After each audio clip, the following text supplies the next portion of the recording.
week at the Dubai Expo and commencement of the theme Indian Organic and Horticulture Sector. Warm welcome to the dignitaries, Mr. P.K. Swain, Additional Secretary, Ministry of Agriculture and Farmers Welfare, Government of India, Mr. Priya Ranjan, Joint Secretary, INM, Mr. K. Srivas, Partner, KPMG, Dr. B. Rajendra, Agriculture Minister, Embassy of Rome, India, and FAO representative. I am happy to share that the Indian Pavilion is the most visited place in the Dubai Expo, which reflects that India is most vibrant in every field, starting from art to business.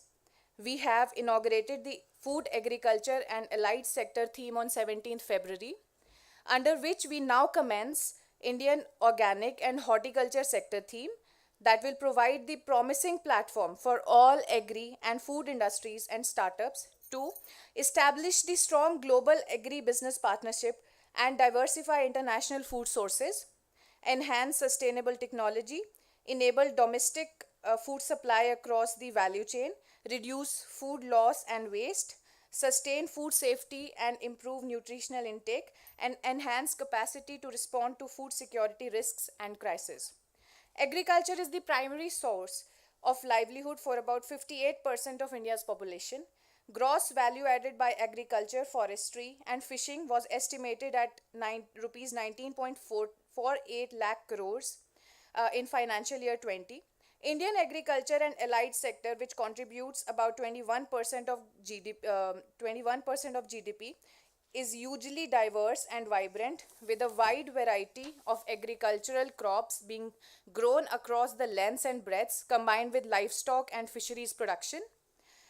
The participation and I missed a line. Rising incomes and growing demand for healthy packaged food ensures that the industry is likely to sustain all seasons and never fear a recession. The participation and presentation of Indian delegation will focus to showcase promising subsectors and explore opportunities for mutually beneficial collaboration at Indian Pavilion. With these words, may I now invite Mr. P.K. Swain, Additional Secretary, Minister of Agriculture and Farmers Welfare, Government of India, for his opening remarks. Welcome, sir.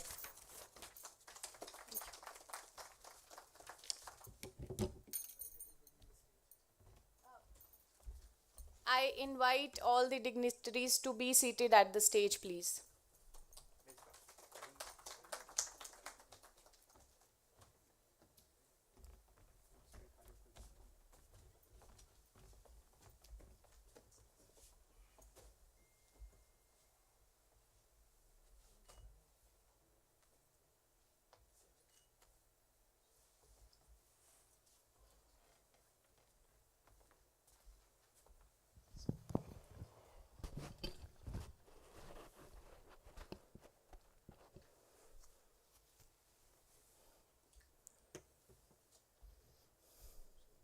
Thank you.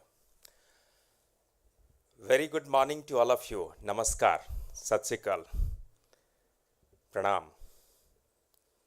I bring the goodwill of 38 crore population of India to the heartland of United Arab Emirates, to all those Indians or locals or the citizens of UAE, as well as all the foreigners who are here in UAE. India, as you see, as you have just heard, is the vibrant India. And the proof of this vibrancy is today what FICCI has done to this pavilion so nicely, as I was just listening to the comparer from art to culture to agriculture and not whatnot, science and culture.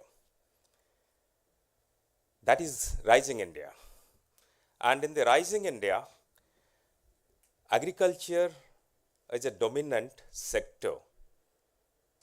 While in the Western countries, the share of agriculture is falling in terms of GDP, be that USA, be that Japan, or even the European country, I think in India, it's on the other way around. Agriculture is propping up the economy. When Dr. B. Rajendra Kumar was there in the ministry, he ensured that we come up to 16%. And after his departure, we have ensured it is 20%. During this COVID, agriculture did the magic to this economy. It went off from 16% to 18%, and it was 20% plus when it was last reported, the year that is finished. That is to underline that it's not the percentage of population which depends, but the qualitatively this agri-economy, which is actually contributing to the life and livelihood and the economy of this nation, that is called India, that is Bharat. We are all a part of this Bharat, the journey, the story, which is fabulously interesting to the entire world, setting up as a model to the entire world. If you look at it, we are, if you go around this exhibition, they have been depicting India is the second largest producer of the food grains, second largest in horticulture. But if you look at each of the segment, today of course the theme is organic and horticulture, I'll confine to that. If you see, the growth of the horticulture has been magically enchanting. The growth story has been faster than even the food grain sector. India is scripting the history in that horticulture sector when we are more than 320 million metric ton of productions, never before or probably never after. It is not just to the volume, just not to speak about the growth, but the variety that we command. Probably no other country has that much of variety that we produce in India. That is, we have whatever 15 agroclimatic zones we have, it's a kind of, the nature is bounty. The soil is rich, the water is fabulously good to the production cycle, the air is ambient, which is called natural resource for us, which is driving our growth story of the economy. And when you are growing in that, even the per capita consumption, because India is one of the biggest consumption market, rather I'll say it's the biggest consumption market after China, where actually our own productions are not directed towards the, mostly towards the homeland consumptions, and per capita is increasing. So food security has been our prime importance right from the day of independence. But when mid-60s we dropped down on that intensification path, the food security is now given rise to food surplus. Now we are working on the path of nutrition security. And that is why our production cycles are oriented towards the good agricultural practices, and our value chain developments are taking shape for the future to take care of the quality concern, not just in India, but the entire globe. Because having come to the surplus level, we are now poised to feed the entire world. We will be the food basket for the entire world, and food giver, nutrition security for the entire world. And luckily for us, in India, the percentage of the land which is under the agriculture sector is the highest in the world. With 140 million hectares of land, there is no other country which has that much a percentage which commands in the agriculture segment. And we are in the process of converting our wasteland into the agricultural land. That is because our ambition is to ensure food security, nutrition security and health for the entire globe. Having said this, when we are looking beyond India's boundary, we look at both in terms of the consumption, the consumers, the investors, the importers in same vein. We are right there to ensure that what we supply to the world is a quality, symbol of quality. Having said this, UAE particularly is a good partner of ours in terms of the importing. And luckily for us, our country and UAE share an excellent relationship. Our Honorable Prime Minister and here the rulers, they have an excellent relationship, and they are looking at strengthening it from more. Beyond the Indian diaspora here, we are looking at all, the entire Gulf And if you look at our horticulture export, it's actually UAE which is commanding the lead in the Gulf. Whether it is mango where we command 45% of the productions globally, or whether you look at the banana where we are more than 1/4 of the global productions, or even papaya where we are also globally the leader, we are commanding that export value chain here in UAE. Given this, the quality which you are talking about, it is just not the quality of the fruits or vegetable. As you know, fruits and vegetable are rich in nutrients, minerals, vitamins, which are good for health and even prevention of certain kind of diseases.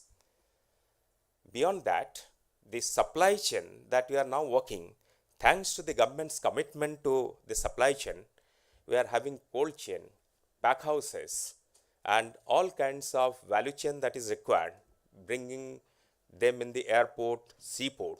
Government is highly committed to that. So which means it is just not the nutritional value of that fruit at the time of harvest that is to be preserved till it comes to the refrigerator and consumed by the consumers at the last mile in the foreign countries.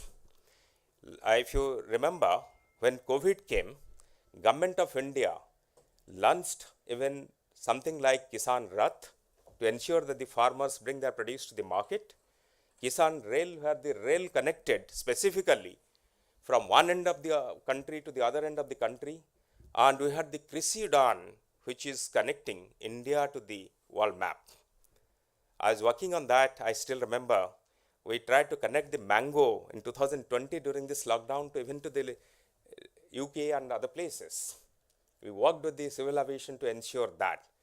By doing this, the shelf-life issues of the fruits and vegetable are well taken care of so that the quality is preserved the way it is harvested.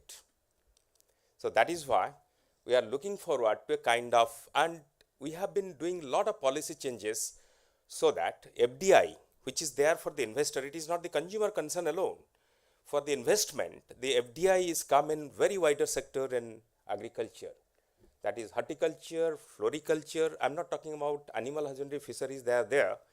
But always, if you look at it, is growing concern in the marketing side, in the supply chain, cold chain. So they have now been permitted in 100% direct route, which means the investors in the Gulf, particularly in the UAE, they can invest back in India, whether they are Indians settled here or any other foreigners who are here or the local, citizens of this country can invest into our supply chain easily, into the horticulture, into the floriculture, and so on and so forth. The story doesn't stop here. So when you are looking at it, even we have been reforming on behalf of the government, on behalf of and with the direction of the honorable prime ministers, we have been bringing a lot of focus into the agriculture sector through reform process.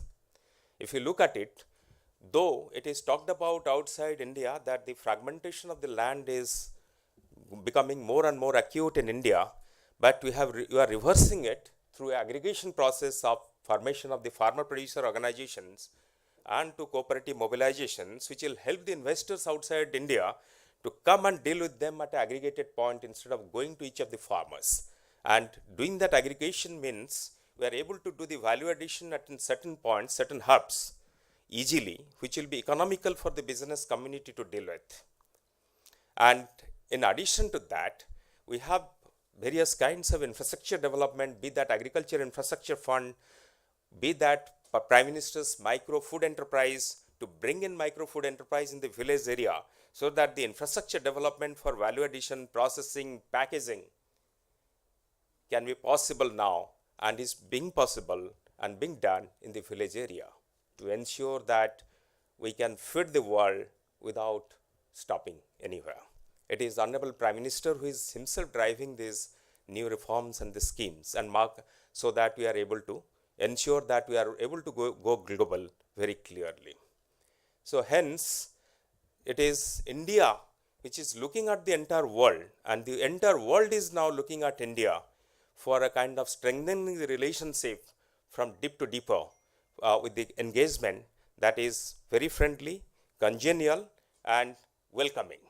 So, with that, I thank all of you for being here, and I thank Fiki for bringing out such a lovely pavilion which is being visited widely by all in this thing, from art to culture to agriculture to science and whatnot. Thank you, Fiki, for doing a wonderful job, and I thank all of you. And again, I bring the goodwill of all the Indians from India, and we convey you the best wishes for a growing and strengthening of relationship. Thank you very much. Thank you for such beautiful insights, sir. Nutritional security is indeed the future topic to think upon, and we always look forward to you, to the Government of India, for your guidance. Uh, I would now request Dr. B. Rajendra Prasad, Minister Agriculture, Embassy of India, Rome, for his special remarks. Thank you very much, Mr. So all the world's agriculture policies and the governing issues are discussed and formulated there, and they guide the member nations. So they also organize international events, which is declared by United Nations General Assembly. Similarly, 2021 was the International Year of Fruits and Vegetables, and I'm very happy to say that from Asia Group India, I was a part of the International Steering Committee to organize various events regarding international fruits and vegetables. My only request to all the participants here, that will be of great use, go to the website of International Year of Fruits and Vegetables. A lot of beautiful literature is available regarding marketing, like technology, the communication. It's a beautiful. This is the first point I wanted to request you. Second point I would like to, regarding the Swain Saab has mentioned about the value chain. So at FAO we formulated the voluntary guidelines on food loss and waste reduction. I was chairing that the committee to formulate the guidelines, which is also available on the website. This is fundamental for the horticulture sector. Third point I would like to tell you about the business interest, the participants who are here. So what is, yesterday the Additional Secretary Mr. Abhilaksh Likhi was interacting with some of our Indian business leaders in Dubai. So two points they've drawn his attention. Number one, there is a lot of demand for fruits and vegetables in this part of the world, this part of the country. There are many Indians, the other countries, they're all there. So they are importing so many fruits and vegetables from other parts of the world. Why can't we do from India?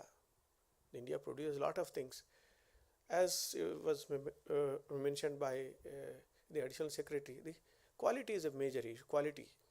He was mentioning about especially the tomatoes, table tomatoes, which he was mentioning, one of the business leader. We are importing from other countries. I don't want to take their names here, but why not we can send, the quality of those tomatoes should be improved. Bananas. Banana is large. There is so much of demand for banana here. Potatoes, and then onions. So this is what. So on the basis of the demand and the requirement, we have to cater to the needs. For example, our friend from Arunachal is here. Arunachal by default is organic. There is a lot of demand for organic products. So we must tie up with FICCI. They played a very important, they tied up with the business leaders and our startups here. They tied up, what is the procedure, how to export, all these things, what is the requirement. So this is a very important things. So I don't want to go into the detail. Mr. Piranjan, my friend, is going to make a detailed presentation. So I wish all of you the very success for this event, and we must use this opportunity. We must exchange our ideas and move forward for making the wonderful, great India. So thank you so much. Okay, thank you.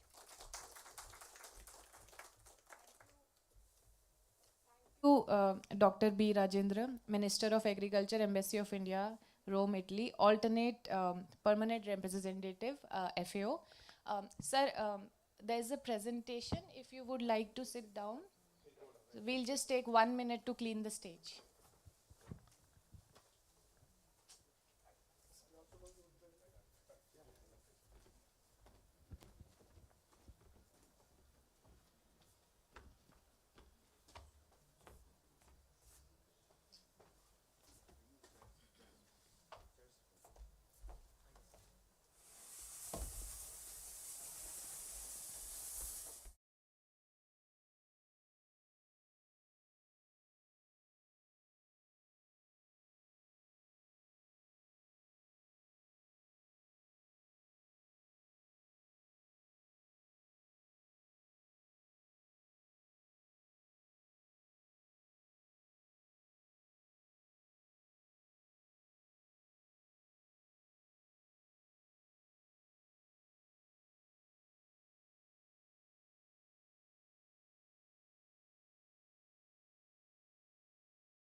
Respected Additional Secretary Mr. Swain, Dr. B. Rajendra, Minister and Representative at FAO, Rome, delegates from various parts of the country, and other participants who have joined us in this program.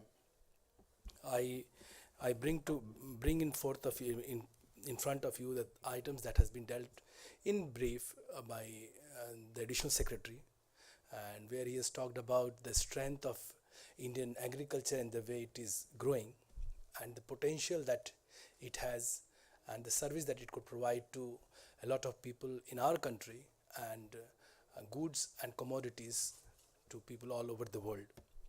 We bring here the strength, the organic strength of the organic sector in India. Can we start with the presentation, please? So India, can we have the slide?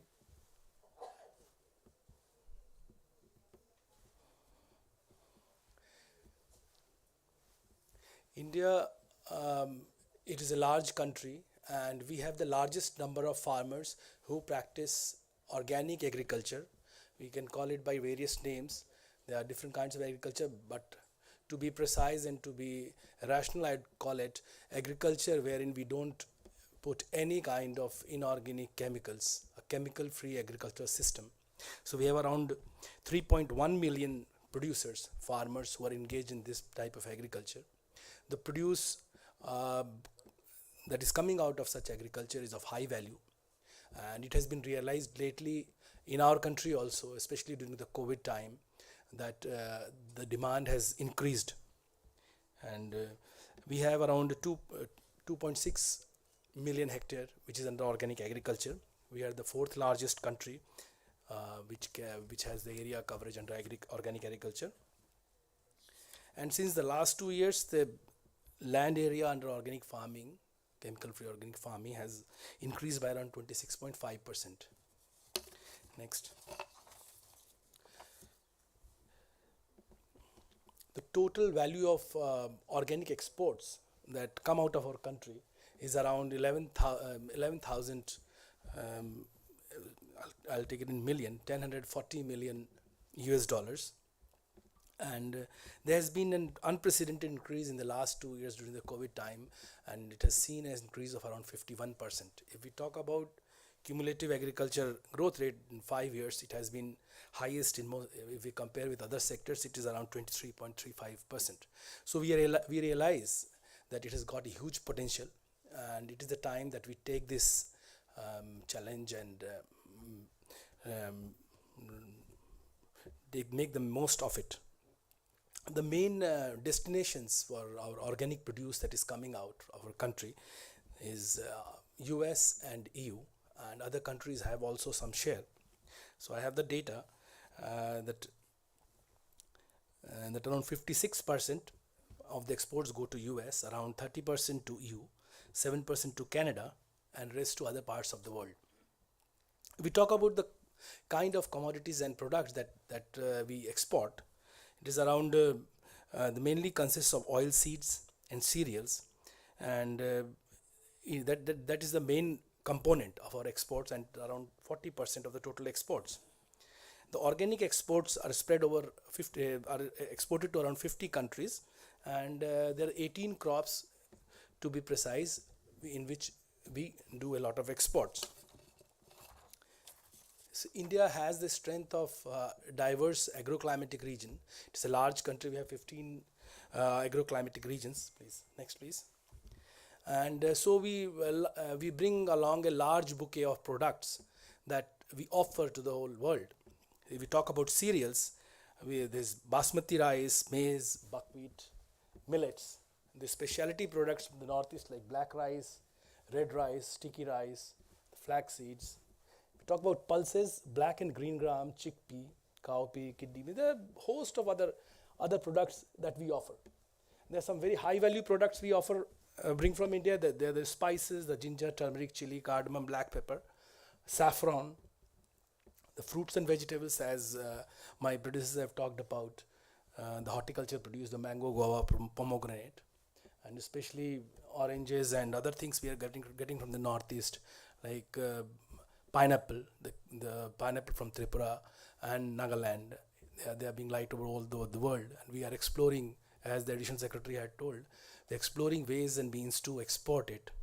We have tried it with the produce in Tripura and Nagaland on a pilot basis, and we're exploring if it could be leveraged for the benefit of the farmers, because these have a huge potential for our increasing the income of the farmer, and that is farmers. That is one of the basic emphasis that our ministry is putting on. Next, please.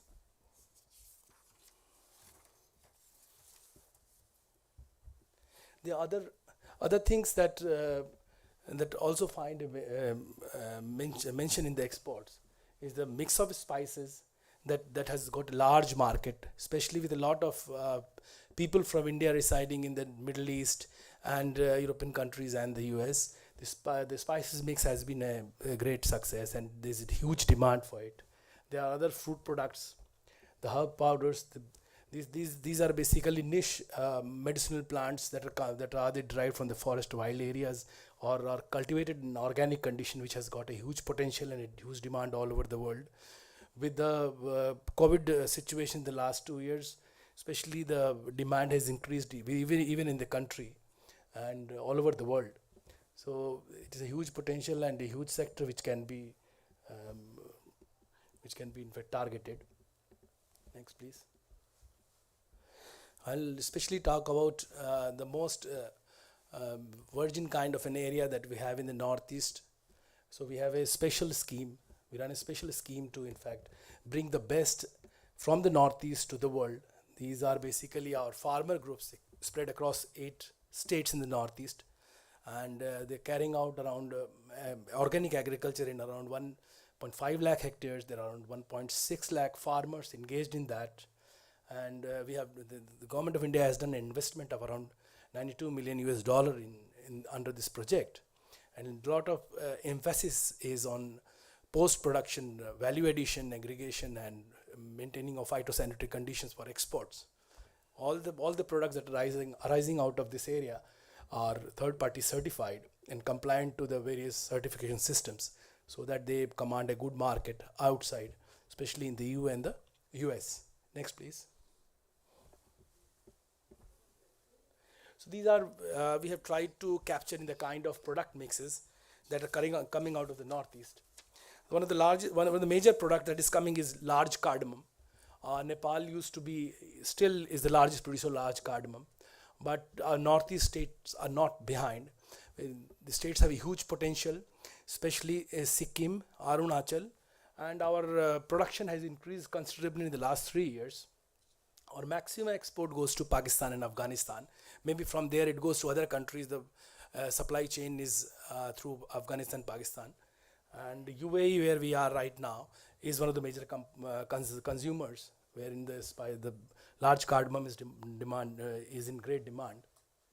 We bring along turmeric.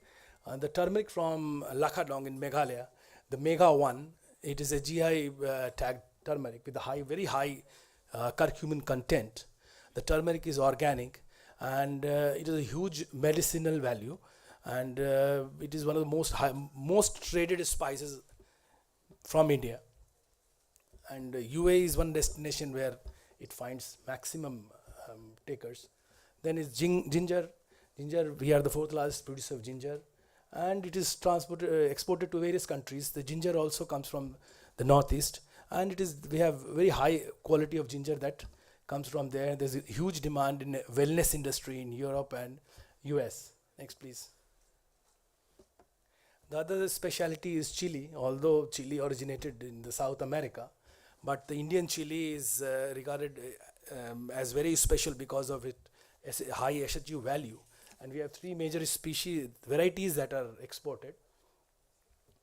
And you can see China is one of the main importers, and it is exported to other parts of the country. Our challenge is scaling up growth and production.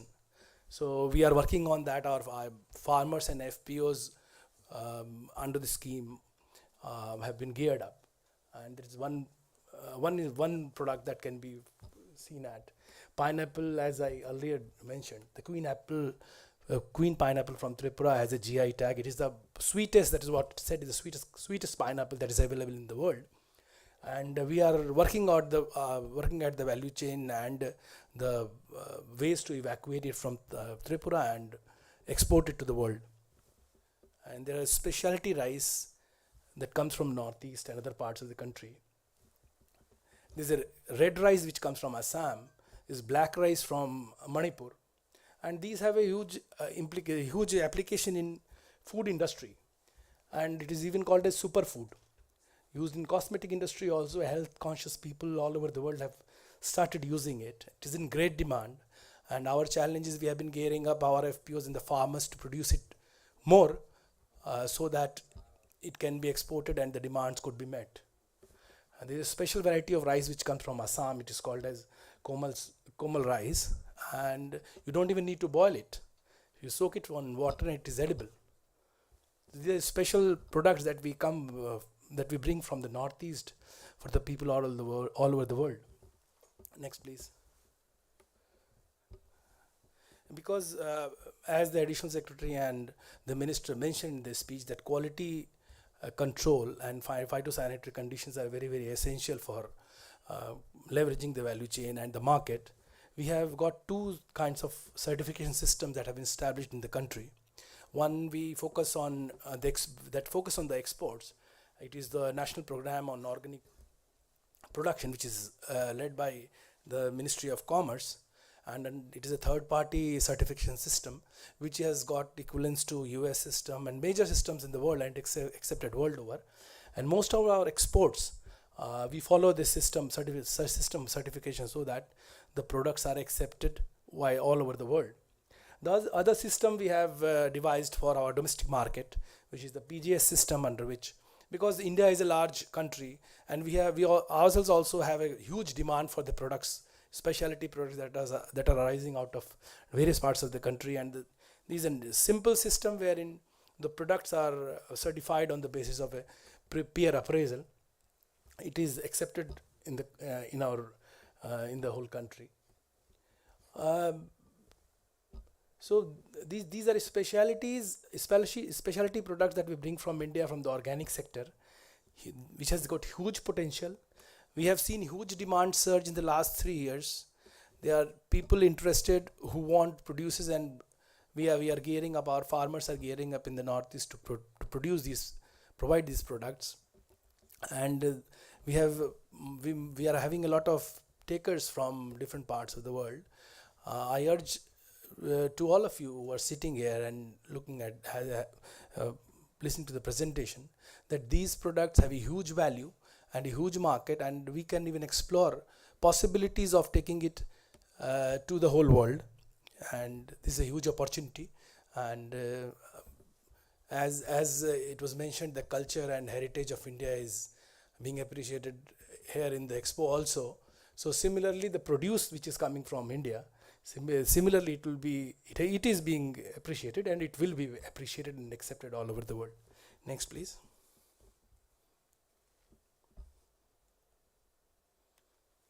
So horticulture has been talked about by the additional secretary, the potential of horticulture, but I'll just run through the slides. Next, please.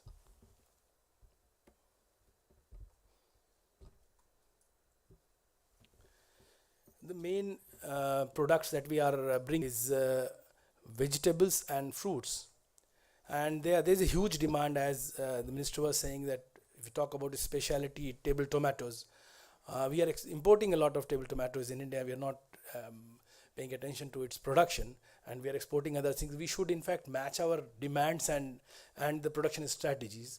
At the same time, we should bring along what is best in India, and and there are a lot of products like bananas and apple and okra and pomegranate and ginger that I dealt in organic also, which has got a huge potential and huge market. The vegetables, especially the potato and the onion and other cauliflowers and the fresh leafy vegetables, they also have a huge market. So UAE, we are sitting in UAE, and UAE is one of the major importers of fruit and vegetables from India. So we can utilize this time, and you can utilize the opportunity in matching up and tying up with people here and organizations and consumers and the industry, so that we can we use this opportunity to further our exports in horticulture sector. Next, please.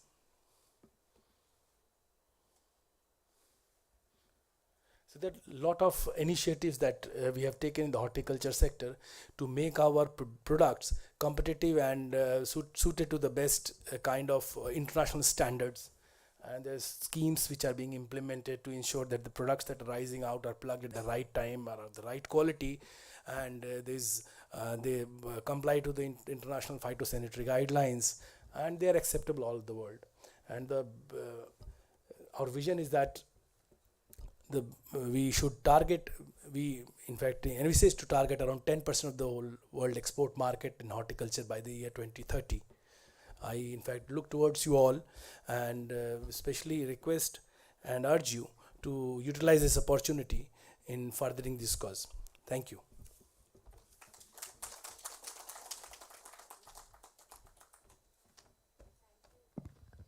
Thank you, Priyaranjan sir. It's rightly said that data is the new gold. I now invite Mr. K. Srinivas, partner KPMG, for his presentation.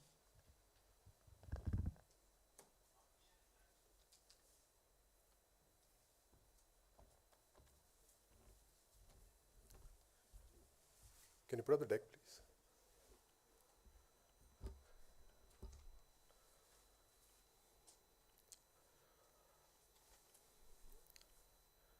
Distinguished delegates, after Mr. Priyaranjan sir's presentation, it's very difficult to cope up with him in terms of the standard.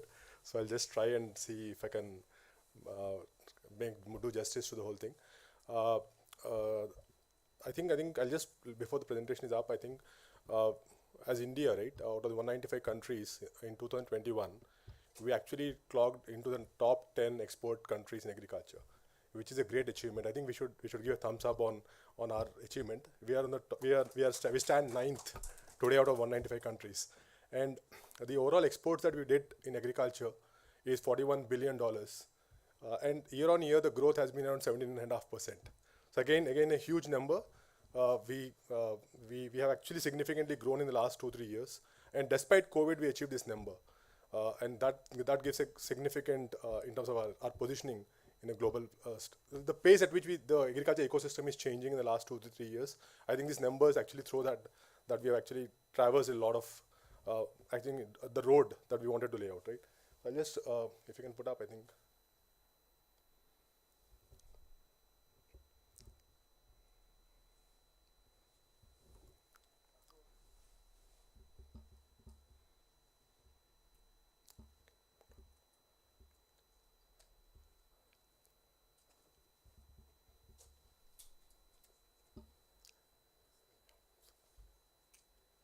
Apologize for this, No just one problem. minute. So what I've done in this presentation is I've actually covered, I've actually blown up the horticulture and the organic from an export standpoint, and what India is actually doing in terms of integrating the whole the policy play, and what are the opportunities and what we need to do to actually further strengthen our position. Can you go to the next one?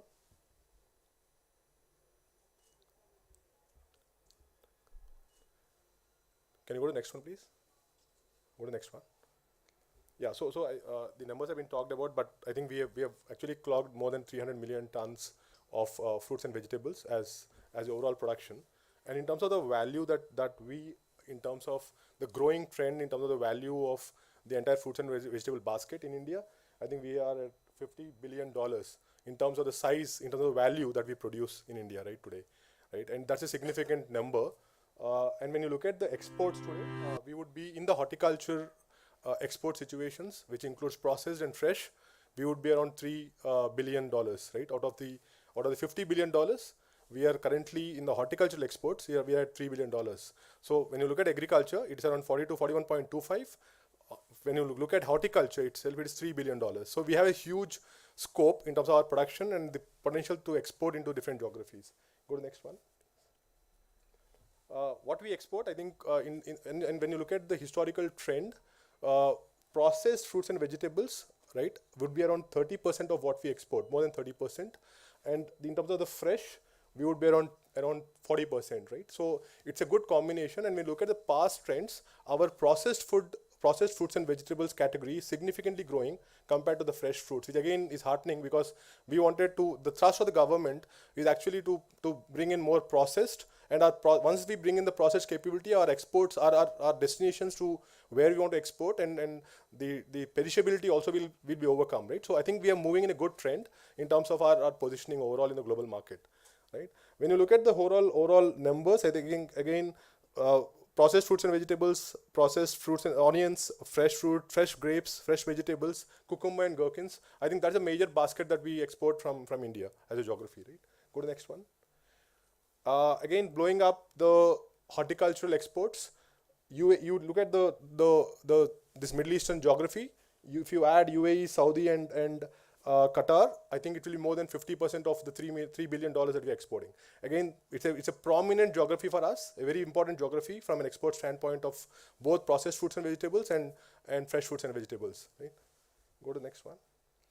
I have put in all the policy framework on a single slide, which gives you a view in terms of the different initiatives covering across the value chain of agriculture and horticulture, right? And then this gives a complete focus of how government of India is actually looking at a single view, and they want to bring in convergence of all the policies and initiatives.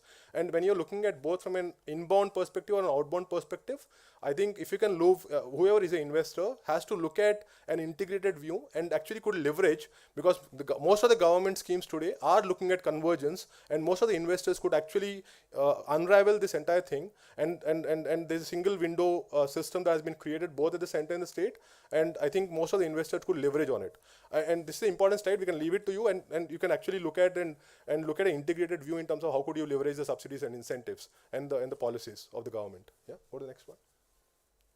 I'll give you again a view on, Mr. President sir has already covered, but I'll just give you a view on blowing up where we export in organic. Go to the next one. Again, the numbers are talked about. I think we're going significantly in the overall organic space. Our major export situation is in organic soya meal. Out of the total that we are exporting, 57% is organic soya. And then we have a strong position. We are a non-GMO territory. We have a non-GMO terrain.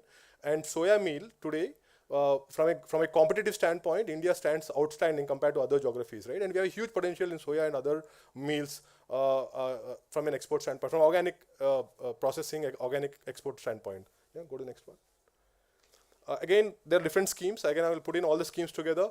I think the slides, the previous one, this one, I think gives you an integrated picture. Whenever you look at investment into the sector in India, look at a convergence, both at the center and the state, and see how do you leverage the policies and incentives. And most of the governments are talking about convergence. So please look at convergence as an investor.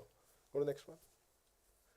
So what is the strategy that is going in both? So I put in something on both what private is looking at, what DFIs are looking at, and what the government is looking at. And go to the next one. Again, a huge potential in terms of our strengths. I think Mr. Swain sir has talked about our strengths. In terms of our larger leader in horticulture, we have different soil types, agroclimatic zones, leading producer of most of the commodities in the world, right? Go to the next one. These are the 10, I think, 8 features where I think again you look at all the integrated play. Look at how can you look at the strengths together. We are focusing on GI registration and export promotion. A very strong initiative of branding India as a geography, right? When you look at global context, I think branding India is more important because that will actually give leverage to most of the private sector players, right? Once you start creating positioning of brand India, all the private sector players who are actually looking at investment actually could leverage once the brand India is getting created. So GI tagging and export promotion is one of the key focuses of creating that brand India initiative. The second one, just stay on. The second, again, positioning of millets in the India as one of the key export opportunities. We have seen this theme of this conference and the potential that we carry in millets. Again, a significant opportunity in millets as an export commodity, right? NPOP-led organic movement. We are actually working in different states as a firm, as a consulting firm, building up the organic value chain. Bihar is one of the geographies where I think it's a tremendous opportunity of looking at the pace at which the organic value chains are getting developed in geographies like Bihar, Jharkhand, Chhattisgarh, right? They're all under-penetrated geographies and a huge potential we are seeing from both from a domestic consumption standpoint and export standpoint. The third one, again, the fourth one is basically we are at $1 billion opportunity in terms of our exports current size, and we again aim to look at $4-5 billion in the next 3-4 years. Right? Large area under certification is already underway, including a traceability or the TraceNet systems that are there, including certification. There's a lot of assistance in FPOs for the promotion. I think we'll hear a lot of case studies after this session in terms of the FPOs being successful in actually looking at export markets. Right? Then there is also a lot of cluster development scheme for export promotion. ODOP is one of the schemes, one district, one product. Again, that also will give you a lot of prominence in terms of looking at exports both for horticulture and organic. Right? And there is also an initiative on export promotion facilitation center, which actually gives you a single window in terms of how can you look at potential commodities from India, which is looking at how do you look at value chain integration, look at policy initiatives, and then look at export destinations wherever it's possible. These are the, I think, 8 pillars that most of the policies, most of the private sector is looking at. Go to the next one. So what needs to be done? I think from a overall standpoint, what India is doing and what we can build up pace further is one is awareness and capacity building. I actually met a lot of private sector players in Middle East in the last 2-3 days. The key challenge is they're not aware of how do you come and actually leverage the ecosystem in India, right? I think awareness and capacity building not only in India, I think we have to go outward and actually set up those conversations with investors globally to see or make prominence of our geography in the horticulture and the organic produce space, right? So that is a key gap. So awareness and capacity building outside India, going to those export destinations and actually doing walk the talk would actually help us enhance the export value that we do. Second is adoption of good agriculture practices. Again, we have multiple good GAP situations. I think we need to create how do you make a seamless GAP system in globally and acceptable across the world. So that again is a challenge because multiple gap situations, Euro gap is different, US gap is different, India gap is different. How do you create elevation of our Ind gap to the global standards and promote gap will also enhance our positioning in the global market. Farm gate infrastructure development, a lot of focus on the government to actually look at creating the farm gate infrastructure post harvest right, till the market, there's $1.2 billion which is allocated to create the primary infrastructure, which is more collection centers, pack houses, where our post-harvest situation can get immediately addressed, and we actually handle the produce at the farm cluster level, right? R&D efforts are also there in terms of increasing our yield. We see millets today, in terms of our average productivity compared to the global, we are number one in terms of average productivity in millets. So there's a lot of thrust on increasing the yield and managing the post-harvest practices.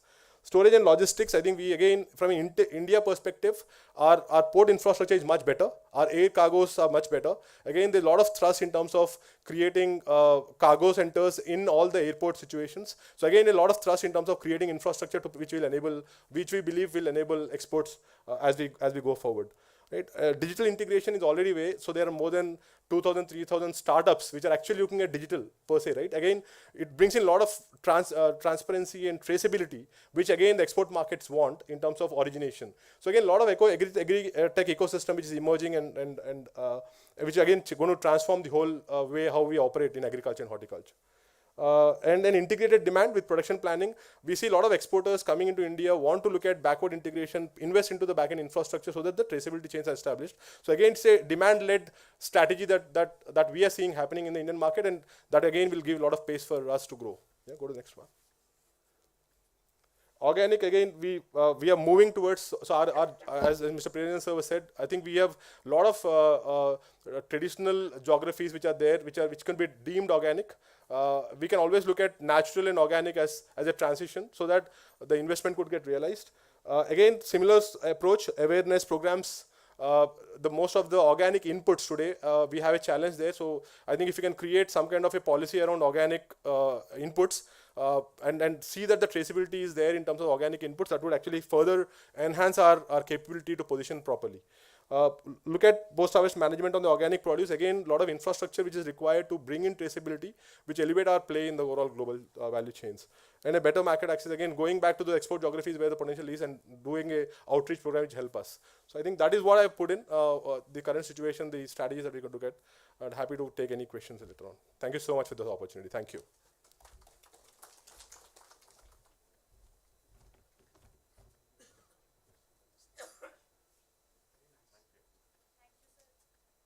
You, sir. Any questions?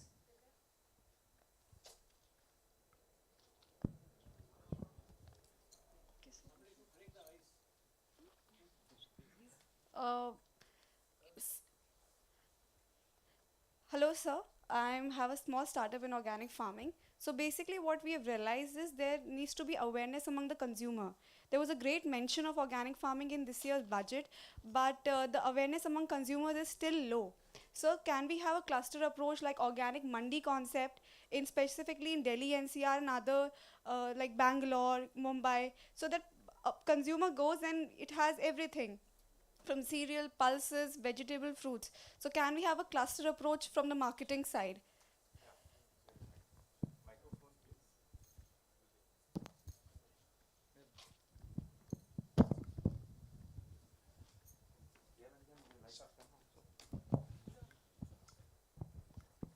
Thank you. It's, first of all, let me thank you for bringing such a potential issues here in this forum. As I've said, India is moving, and so also organic space that we are doing. Third that we are moving is in our ecosystem is the startup ecosystem. So when you are talking about startup India, stand-up India, it's an agricultural startup which is moving forward. And here are the two planes, that is organic and the startup, that we are trying to join together so that they move in a kind of flight path for the future. Given this, organic, as you know, as Priyaranjan Saab has already said, more than 3 million hectares of land, and we are exporting more than 50%. It is actually for the export market that we are catering to more than India. Where, if you look at, the approach has been the cluster approach. We have this two different schemes. One is for the general schemes, that is PKVY, Prakritik Krishi Paddhati. The other is the MOVCD, which Priyaranjan Saab has spoken about of the Northeast. It is Northeast directed. If you look at it, As I mentioned in my speech that yes, India has like fragmentation of the land holding where, I mean, 1 hectare or around 1 hectare it is there. I'm not talking about the Western Europe where almost you can say about 40 hectares, and when you look at USA, it is again 180 hectares. But not to be done, India lies in the unity always, in diversity. So if you look at it, this FPO program that we spoke about, I brought in this 10,000 FPO scheme myself, where under the directions of the Honorable Prime Minister, this is basically actually intended towards the clusterization program.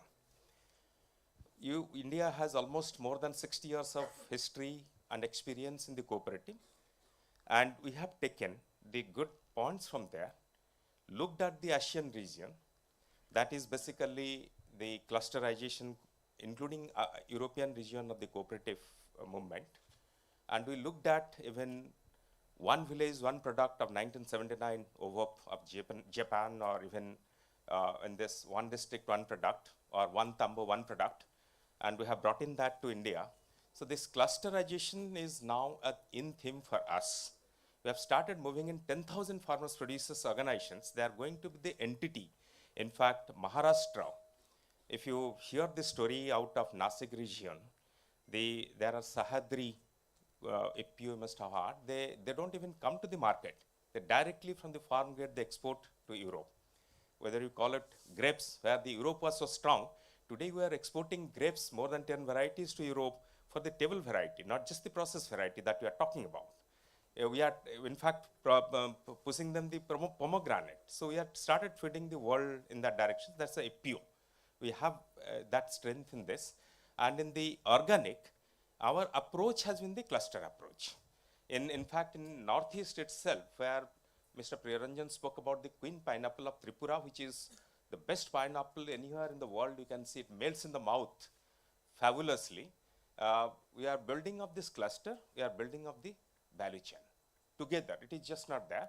And we are promoting all the groups and FPO as a startup concept or individual as the startup concept to take up this produce. Whether it is the queen pineapple, whether the Lakadang turmeric that he spoke about in Meghalaya, or even the king chili, or bird's eye chili, or even you come to the mainland, whether it is Allahabad guava, which is again the GI product, or basmati, we are always in for this clusterization. And when it comes to the startup, there is of course a program for us. Startups, Agriculture Ministry has been in the forefront of driving this startup very clearly. It is Startup India, Stand Up India. We are looking at this startups ecosystem where we are promoting them, handholding them, and ensure that they fly. We have large number of startups that we have started promoting, like there are institutions like IRI, National Institute of Agriculture Marketing, who are selecting the startups on all India basis through very tough interview process, then giving them 2 months of intensive training in the institute, residential training free of cost. So they are actually on the national platform they're coming, and then giving them financial support as a kind of grant to ensure that they kind of the thought process, that ideate that comes to a marketable this thing. So we are also providing financial support, and you'll be very happy to know that in India, this in agricultural field, the young generations like you, they're coming up, where irrespective of their education, whether they're MBA, they're PhD, or even the school educated, you'll find they're coming up with fabulous ideas, technology-based ideas, AI-based ideas, ML-based idea, blockchain-based idea, IoT-based ideas. It is a revolution which is in the offing. Absolutely. The young generation is being attracted to this, and they are playing leadership in this agriculture today in India to taking forward this, whether you call it a clusterization, whether you call it a technology, that's as a kind of change management process that driving this in India. And I'm sure when you actually look at this organic, you work with our FPOs. I mean, you can take the leadership of FPOs, you can connect to them in the value chain process, wherever you want to work, and definitely it will help you out. And certainly I wish you all the best, and I'm sure that it is just not in India, you'll be able to connect to the globe. Just wait for some time, you'll see our startups will be ruling the world. Because recently I was heading this institute called National Institute of Agriculture Management simultaneously. So the startups even have now different international companies outside India have started picking our startups because they are coming up with such novel idea from the waste, some polymers they have created in a very small, cost-effective way that the Japanese company have now picked up and they are now holding. They don't need our financial support. We took out their idea, handled them, but now they have started flying. So like this, there are a lot of stories which are coming up. I wish you all the best, and I'm sure that you'll succeed. Maybe after a few years here itself in Dubai, you'll be known, very well known in the Dubai diaspora. Thank you. Any Thank you, sir. Thank you. other? Okay. Sure. Please come. I think we are coming up with a international horticulture market, right? Sorry, me forgot, sir. So the government of Haryana is trying to create a international horticulture market on 543 acres of land in Gannaur, which is near Delhi NCR. And there is a complete organic pavilion that is getting created. It's only going to integrate both FPOs, the organic players, and the market there. So they're going to create that. Thank you. Sorry. Apart from Gannoor, which we are also concerned about it, we have been promoting that. You know, there are, in the organic sector, we are actually promoting the value chain straight. And so that is where you don't really were going to the market itself, because organic, as you know, there is a kind of requirement, specific requirement of the organic produce of tracing it from the farm gate, maintaining its identity all through to the farm final consumption point. So that is the value chain in India we are promoting. All the schemes that Mr. Priyaranjan is handling today, that is value chain driven organic promotions, but not to say that the market which is there, the village hearts, in many of the village hearts we are actually working, looking at that of the organic products which are there. And Northeast itself is naturally, like for example, Arunachal, a lot of officers are here I see. So kiwi in Jiro Valley is almost like a Switzerland. It's anywhere, when you visit that, it's a Switzerland. But they are producing kiwi, which is fabulous. It will beat kiwi from any country, naturally. So I think you should try this kiwi from Arunachal, fabulous. So like this, the products are there. They are now taking it up outside Arunachal because, sooner they'll be definitely connecting to the global market. So there are village hearts, there are collection centers, there are hubs also, where we are doing, but our basic focus is creating a integrated, seamless value chain from farm to the consumption point, so that we are able to ensure that the supply is well integrated to the demand very clearly without any interruptions. Thank you. Sure.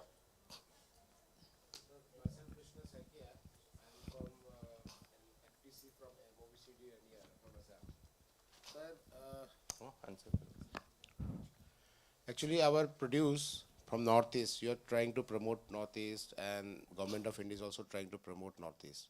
But sir, Northeast is landlocked area, and our the basic problem of a farmer producer company in Manipur or in the far south of Mizoram or even Assam, our transportation and logistic is the most problematic thing to connect to mainland. And now say, sir, you have, we are very much thankful that we are here in Dubai. We'll try to find out buyers. I know there are big buyers here for organic, but a produce from Zero Valley or Manipur to come down to this place. So I think it's going to create a lot of hindrance, like a organic farm in Kerala. They're also exporting to Dubai, but their transportation cost is very low because the nearness to Dubai. So we are very far off, sir. So kindly try to incorporate some kind of thing where this transportation cost can be taken up or the subsidized. Logistic basically, sir. Thank you. Yeah. Thank you, Saike Saab. It's a very potential question you have asked. Certainly, the transportation plays a very important role for evacuating the produce from Northeast to anywhere consumption point, be that in India or outside India. The question is that earlier, beyond the transportation, the biggest challenge in Northeast is the aggregation. So individual productions and individual connecting to the market was very, very difficult. That is why the evacuation was not possible. But today, for example, the clusterization approach which is started, Priyaranjan Saab is now handling it. You know, Manipur is now a success story in that clusterization, where, like he spoke about the black rice, there are other products also. So this clusterization is one that first we need to establish and do that, number one. Having said this, we are now working the Kisan Rail, which is there. We introduced during this COVID time, targeting the northeast. Now it is more than 100 trains that we are running. So we are connecting to Guwahati, so where you come from. So you should be now looking at that schedule. It is connecting to Delhi and to other metro cities. So, and we are also connecting this air condition system for temperature and humidity control so that the quality can be retained. So it was not there, it was not it was unthinkable a couple of years before. But during this COVID time, in fact, we went beyond our general brief and we said that when we have intention to connect the globe to ensure the food, we have become the food basket of the world. So we need to work on that logistic. And then Kisan Udan, which is there, now it is also connecting to Guwahati. So if you want to connect to the globe, so Kisan Udan, that is the Civil Aviation Ministry, jointly with the Ministry of Agriculture, we worked during this COVID period, and the flights are now connecting Guwahati to Delhi, Delhi to, again, out of India. So those things now, you need to, that awareness probably we need to have a sitting with you on this awareness, so that train, plane, and then the Kisan Rath that I spoke about. I didn't speak about so many things, but Kisan Rath is the one where the farmers will be connecting to the market, farmers will be connecting to the storage, be that cold storage or anything, or from storage to another storage, or storage to market, market to storage, and vice versa to distant market. So Kisan Rath, now we have got more than almost 10 lakhs transportation with the tractors, because tractors we found that it became very popular with the farmers to convey to the market from their farm gate. So tractors are there, trawlers are there, mid-sized trucks are there, big trucks are there, intra-district is there, inter-district is there, interstate is there. So we need to look into this. These are already operating, our farmers are using, our traders are using, our value chain suppliers are using, entrepreneurs are using. So I think if you can start using them, so evacuations definitely. Initially there will be challenge. Nothing is possible without a challenge. That's certainly there, but we'll be overcoming this challenge by experimenting and putting our ideas and putting them on the ground. So I'm sure, I wish you all the best. So in Assam, when you come up with this clusterization, which our friend from, young friend had pointed out, we can always contact Mr. Priyaranjan, work on that clusterization. So we have a very good program to support this clusterations, either from the organic or from the general. And then our transportation system like Kisan Rath, Kisan Rail, Kisan Udan. So definitely it will help. And plus the value chain financing they are doing, or the agriculture infrastructure fund, or any kind of fund which are there, so we can do this. Thank you. Thank you so much, sir. I think we are running short of time, so we have about 11 success stories that we need to showcase. So we straight away move on to that. So the first success story is from Sahadri Farms. They are into processing grapes, pomegranate, and all. The success stories are in organic and horticulture sector, focusing on key value chains and export opportunities from India. I request, please play the success story for Sahadri Farms.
Anybody from Sahyadri Farms would like to say something for 1 minute?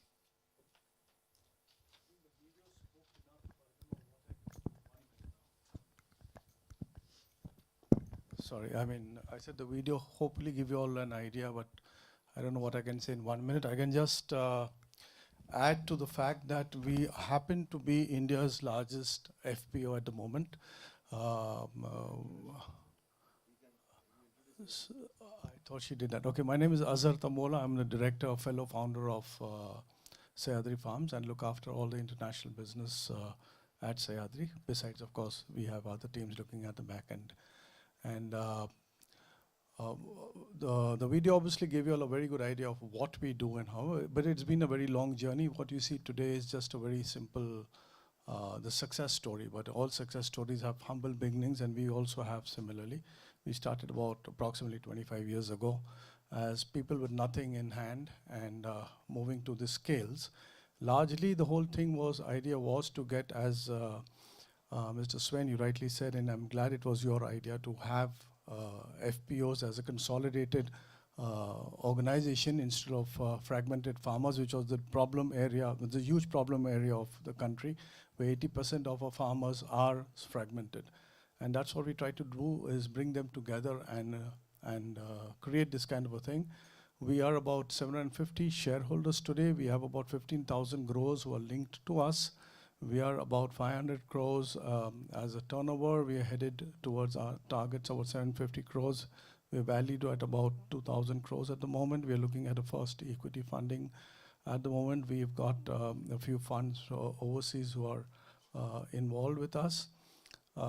Besides that, we are India's largest grape exporters. We are India's largest tomato growers and processors. Everybody's familiar with the Kisan brand from Hindustan Lever. They manufacture about 50% of their tomato ketchup, paste, and their juices and their jams at our facility, which gives us the advantage of all our growers getting the advantages of actually having a marketing outlet. So this has been a great partnership. We also do the rest of the products, as you have seen here. There's a lot of things that we're doing. I mean, besides, I mean, we greatly believe in technology. It's not simply a fruit and vegetable, the traditional method. We've used a lot of technology. We can give you traceability of every product of ours. Any part of the world you can take to maybe half a kilo, 1 kilo of grapes, of pomegranates, of any product that you may purchase in any part of the world. I can give you traceability right up to the farm who actually grew that and the kind of management that the farm had on that particular crop through its cycle of growing. We are the first FPO and the first probably agri company in the country to have blockchain also. And like I said, 1 minute is a bit too less, and I'm already being prompted to say that we're running out of time. But I'd like to invite you all. We have no secrets. We're happy to share our success stories. And Mr. Sven, please, I'll be very happy to welcome you, Dr. Rajendra and Mr. Priyaranjan. Dr. Ashok has been, we are associated with EY and other places also, and Mr. Mukunda also. So, I mean, anybody over here would love to come and have a look at us. And we're happy to share knowledge and experiences for, to help you grow also. Thank you, sir. Thank you very Thank much. you so much.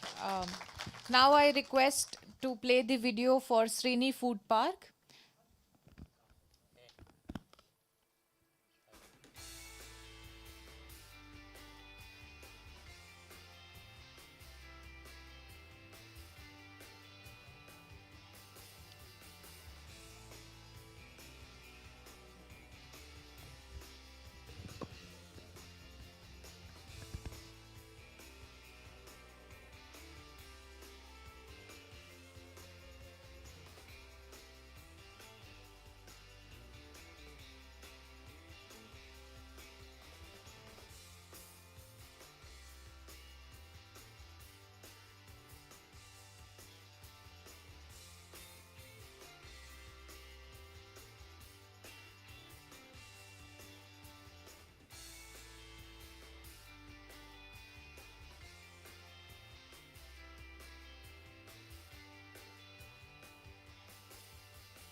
So, Mr. Reddy is not here. Sorry, he had a meeting. We now move to the next International Flower Auction, Bangalore. Can we have the video, please?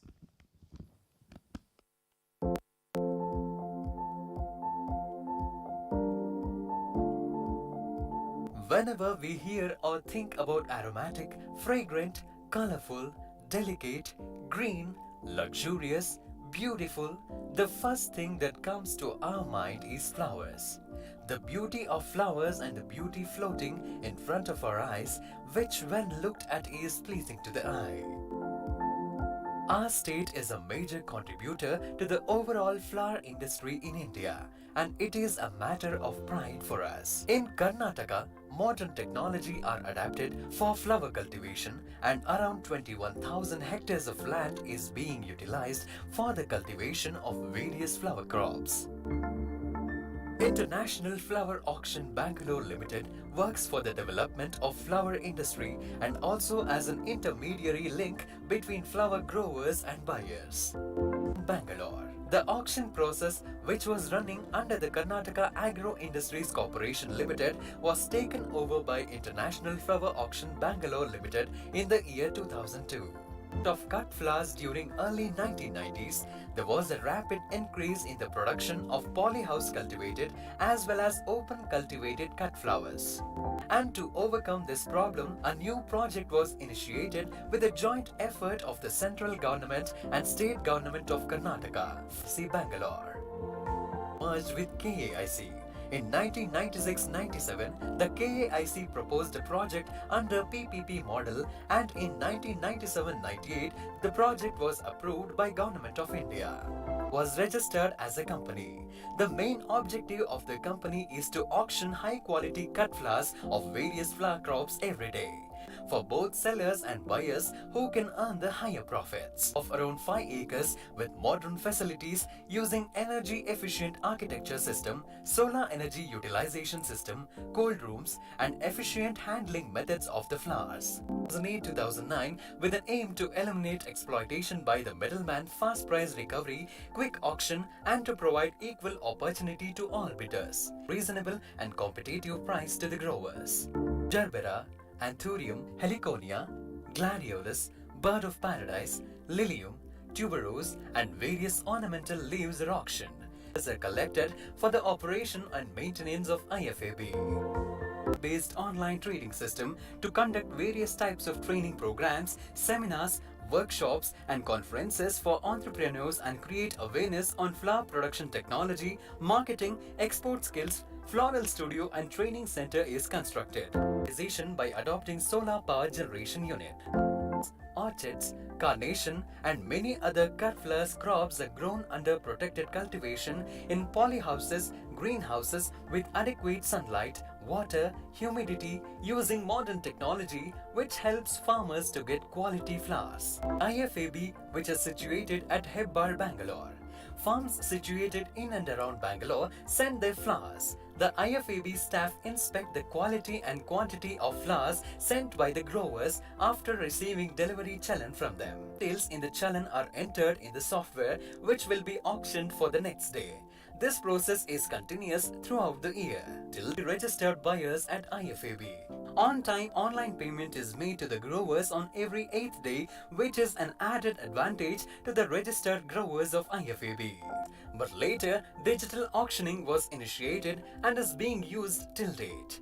There are 4 cold room units at IFAB which we can store up to 7 lakh flower stems. Is expected to reach around rupees 50 crores and is working hard to achieve rupees 100 crore turnover in the coming years. South India Floriculture Association, Karnataka Small Flower Grower Association, IFAB Buyer Association and government representatives. The chairman of IFAB is Additional Chief Secretary and Development Commissioner, Government of Karnataka. The country of India, where the center is being successfully run from past 25 years. The farmers get very good prices for the quality flowers they grow.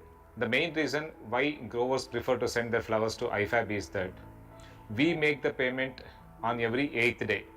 The price realization is very high here compared to the other local markets. The flowers once traded here are sent to other countries and other major cities of the country, namely Delhi, Bombay, Calcutta, Chennai, Kerala. Welcome or invite all the growers who are into cut flower cultivation to visit IFAB, make use of the facilities. Other cities other than Bangalore, namely Delhi, Calcutta, Hyderabad, Vizag, Chennai, Kerala, to visit our centers, get yourself acquainted with it, go for online registration, and in near future be going for online marketing. Make use of the facility so that it is a win-win situation for both growers as well as the buyers.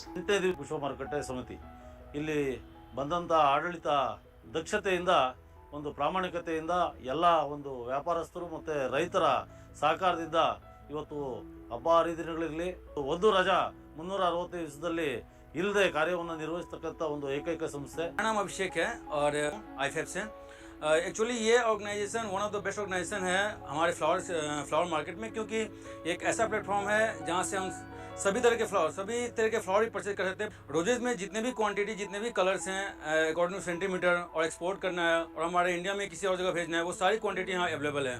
सबसे बड़ी खासियत ये है कि ये एक single ऐसा platform है पूरे इंडिया में जहाँ सारे ग्रोवर्स ऑलरेडी अपना फ्लावर सेंड करते हैं. इवन हमारे पास सिलेक्शंस के बहुत सारे ऑप्शंस होते हैं. एक सबसे बड़ी खासियत और भी है कि यहाँ पे अपॉर्चुनिटी बायर्स के लिए बहुत ज़्यादा है. कोई भी ನಾವು ಇಲ್ಲಿ 2000 ಬಂದಿದ್ದು, ಆಮೇಲೆ ಮೆಂಬರ್ಶಿಪ್ ಆದಮೇಲೆ ಇಲ್ಲಿ ಚೆನ್ನಾಗಿ ಒಳ್ಳೆ ಹೂವು ಸಿಗ್ತೈತೆ, ಒಳ್ಳೆ ಸಂಸ್ಥೆ, ಒಳ್ಳೆ ಚೆನ್ನಾಗಿ ನಮ್ಗೆ ಏನು ಬೇಕೋ ಕ್ವಾಲಿಟಿ ಸಿಗ್ತೈತೆ. ಎಲ್ಲಿ ನಮ್ಗೆ ಯಾವ ರೇಟ್ ಕೊಟ್ಟರೆ ಆ ರೇಟ್ ಕೊಟ್ಟು ಹಂಗೆ ನಾವು ತಕ್ಕನಂಗೆ ಕ್ವಾಲಿಟಿ ತೊಗೊಳ್ಬೋದು, ಸೆಲೆಕ್ಷನ್ ಮಾಡಿಕೊಂಡು. ಏನು ಅಬ್ಜೆಕ್ಷನ್ ಮಾಡಲ್ಲ. ನಾವು ಹೆಂಗೆ ರೇಟ್ ಕೊಟ್ಟರೆ ಆ ಥರ ಕ್ವಾಲಿಟಿ ಸಿಗ್ತದೆ ನಮ್ಮ ಹತ್ರ. ಕಂಫರ್ಟಬಲಾಗಿ ಎಷ್ಟು ಕ್ವಾಂಟಿಟಿ ಬೇಕೋ ಅಷ್ಟು ಕ್ವಾಂಟಿಟಿ ಸಿಗ್ತದೆ ಇಲ್ಲಿ. ಆಮೇಲೆ ಕ್ವಾಂಟಿಟಿನೂ ಸಿಗ್ತದೆ ನಮ್ಮ ಹತ್ರ. ಇಂಥ ಪರ್ಟಿಕ್ಯುಲರ್ಗೆ ಇಂತಿಂಥ ಕಲರ್ ಬೇಕಂದರೆ ಇಂತಿಂಥ ಕಲರೇ ಇಷ್ಟೆಷ್ಟು ವೇಜ್ ಬೇಕಂದ್ರೂ ಸಿಕ್ಕುವಷ್ಟು ಜಾಸ್ತಿ ಕ್ವಾಂಟಿಟಿ ಬರ್ತಾಯಿದೆ ಇಲ್ಲಿ.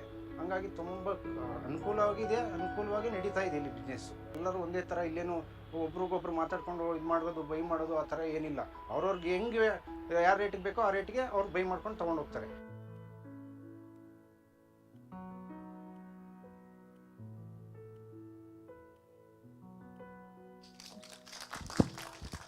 The video speaks for itself, sir. We would like a brief comment from you, sir.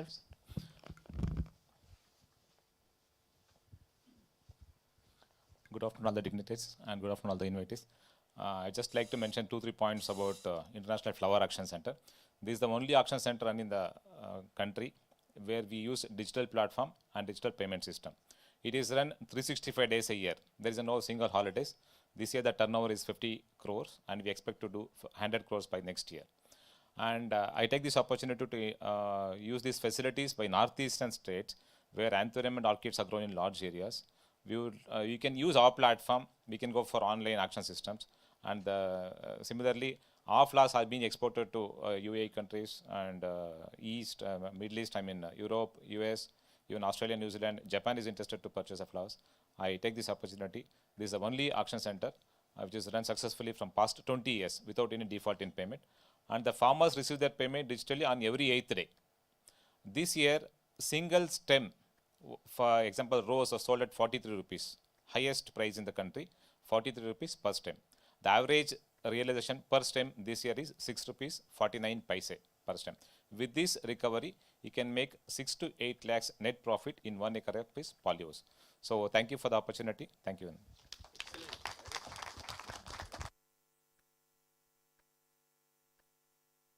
Can we have the video from Vijay Shri exports fruits and fresh fruits and vegetables?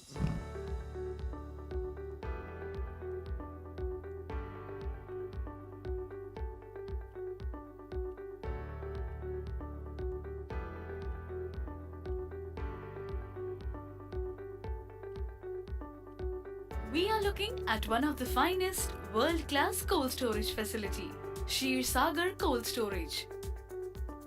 Founded in 1993, the company was founded by Mr. Madhukar Shirsagar and director Mr. Vijay Shirsagar. Myself, Madhukar Shirsagar, we started Trade Expo since 1993 through my company Vijay Shirsagar Exports. Then later on, we added products, pomegranates, aerials, bananas. We export to Russia, China, Europe, Middle East, Far East. We are also planning to export fresh vegetables. We are basically from grower family. We are grower exporters. We have our own orchards of the grapes. We have our own 2 cold storage to exporting the fruits. We promise to deliver good quality fresh products.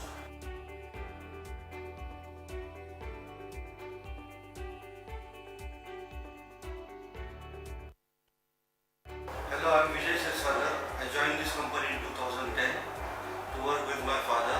Since then, we have grown the business exponentially. We always try to sell good quality products to represent India in international market.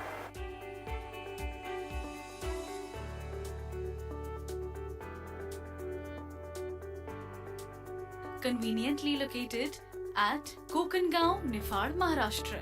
It is one of the best locations in Maharashtra for your warehousing and logistical needs. Our site is connected to Mumbai-Agra National Highway. Our facility is just 10 kilometers away from Nasik Airport, making it a promising choice for international trade business. We also operate our second venture, Vijayshri Exports, in the export service industry. With a highly customizable land,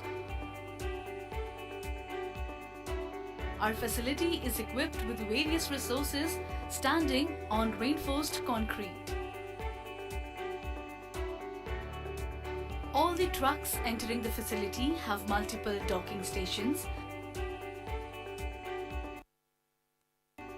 equipped with industry standard equipments and well-trained staff. We produce and export grapes, pomegranates, aerial, bananas, potatoes, raisins, onion,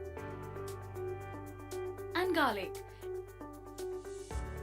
Every year we export more than 200 containers of grapes, pomegranates and onions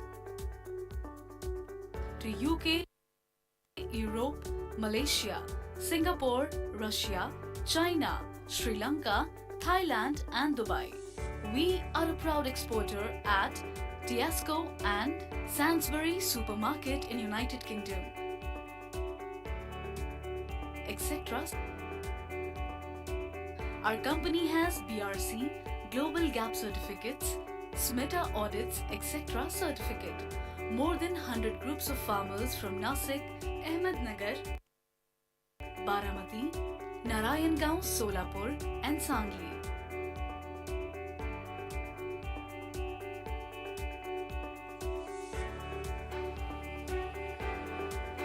We also believe in educating and training our farmers for hygienic and A-grade production. Holding room, grading hall, air-conditioned grading hall with a capacity of 3 containers per day. Pre-coolers, 3 8 metric ton capacity pre-coolers. High humidity cold storage with 180 metric ton capacity. 2 multi-chamber cold storage with 1000 metric ton capacity. Well-equipped labs for testing of products with the help of high-trained experts.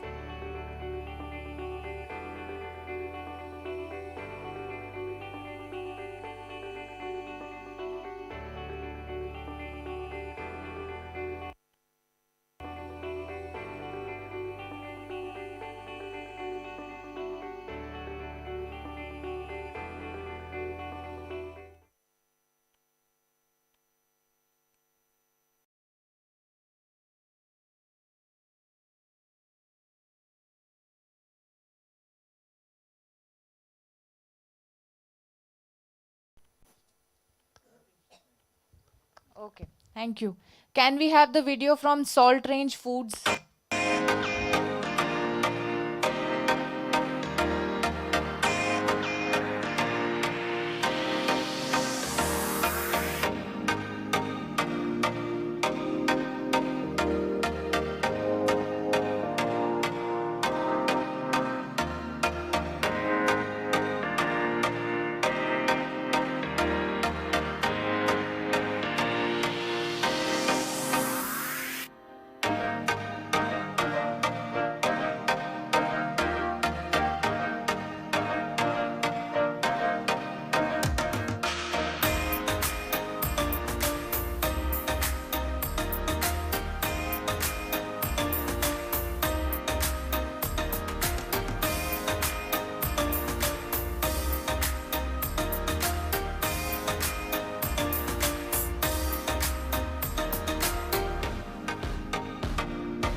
Foods? Okay, thank you, sir. Thank you. Now I request to play the video from IIKSTC, Saffron.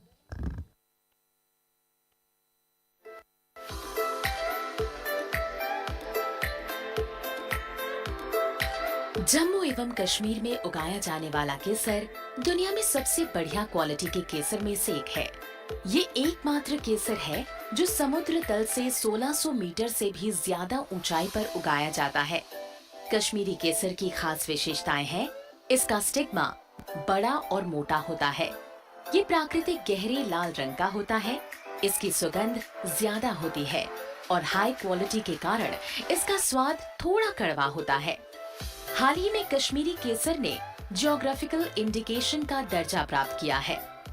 Jammu एवं कश्मीर के केसर उद्योग के आर्थिक पुनरुद्धार के लिए भारत सरकार के कृषि एवं किसान कल्याण मंत्रालय ने केसर की उत्पादकता में व्यापक सुधार करने, क्वालिटी को बढ़ाने और संगठित मार्केटिंग के लिए उचित प्रणालियां विकसित करने, केसर की क्वालिटी के आधार पर कीमतें तय करने तथा उत्पादकों, व्यापारियों, निर्यातकों और औद्योगिक एजेंसियों के बीच सीधे लेन देन की सुविधा प्रदान करने के लिए राष्ट्रीय केसर मिशन अनुमोदित किया था। India international Kashmir saffron trading centre राष्ट्रीय केसर मिशन के महत्वपूर्ण घटकों में से एक है, जिसका उद्देश्य उच्च कोटि की प्रोसेसिंग द्वारा किसानों को अच्छी कीमत दिलाना है। ये state of the art Kesar park 37.81 crore रुपए की कुल लागत से पंपोर में बनाया गया है। इस पार्क में स्टिग्मा अलग करने के लिए 4 हॉल हैं, जिसमें किसानों को स्टिग्मा अलग करने के लिए यांत्रिक टेबल की सुविधा उपलब्ध करवाई गई है। पार्क में केसर के रंग और इसकी क्वालिटी को नुकसान पहुंचाए बिना केसर को तेजी से सुखाने के लिए अधिक क्षमता वाले वैक्यूम ड्रायर उपलब्ध करवाए गए हैं और बॉटल पैकिंग करने के लिए केसर की हाई क्वालिटी को बनाए रखने वाली ऑटोमेटिक पैकेजिंग लाइंस उपलब्ध करवाई गई हैं। इन सभी सुविधाओं से केसर की कीमत में बढ़ोतरी होना सुनिश्चित है। पार्क में NABL क्वालिटी कंट्रोल लैब के द्वारा उत्पाद के क्वालिटी स्टैंडर्ड्स का निर्धारण किया जाता है, ताकि केसर की कीमतें क्वालिटी ग्रेडों के आधार पर तय की जा सके। केसर पार्क में प्रोसेस किया गया कश्मीरी केसर अब देश भर में नैफेड के आउटलेट्स पर बिक्री के लिए उपलब्ध होगा। केसर उत्पादकों की आय एवं उत्पादन में बढ़ोतरी द्वारा जम्मू एवं कश्मीर में केसर उद्योग अब अपने पुनरुद्धार की ओर आगे बढ़ रहा है।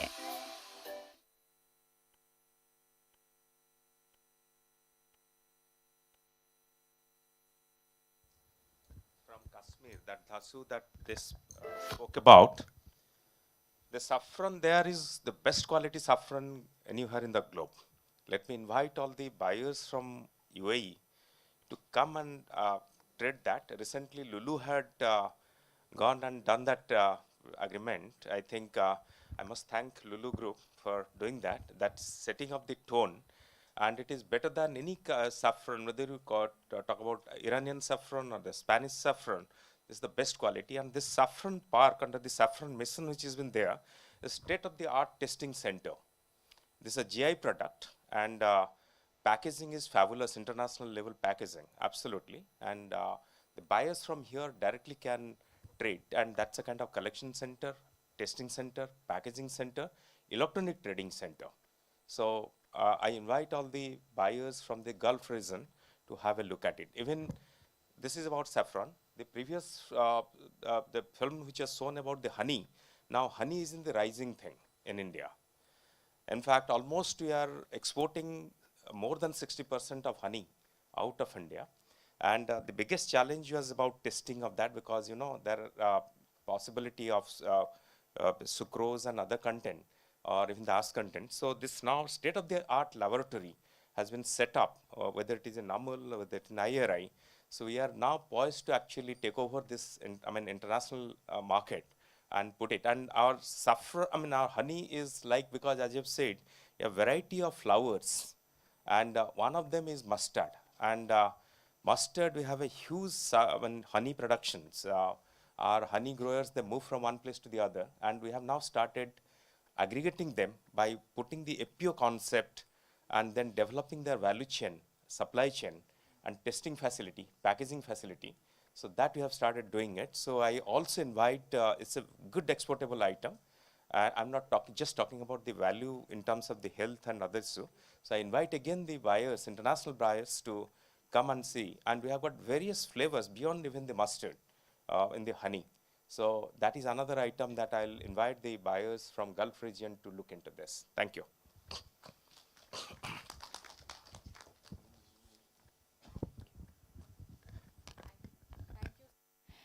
I now request to play the video of organic farming from Manipur.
it's tribute to the nature that so much of beautiful pineapple, orange, ginger, turmeric, and host of other products, horticulture products are there.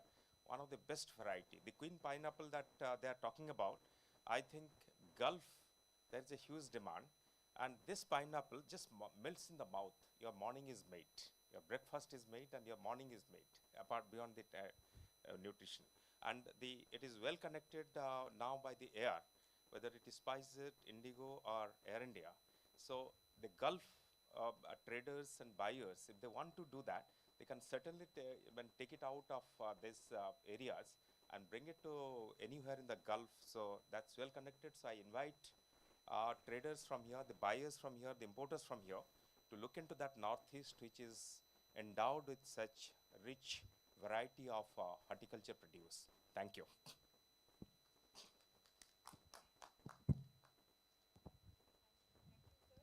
We now proceed to the last part.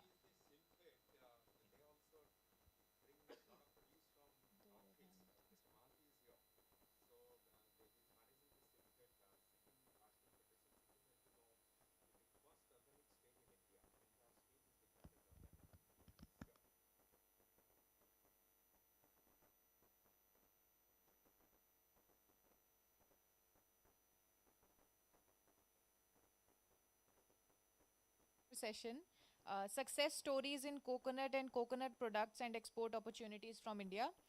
Can we have the video from Holista Transworld Private Limited?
Transworld Private Limited. We just have 1 minute for a brief session. Okay, we'll now move to KLF Nirmal Industries Private Limited. Can we have their video? Kerala, the land of coconuts.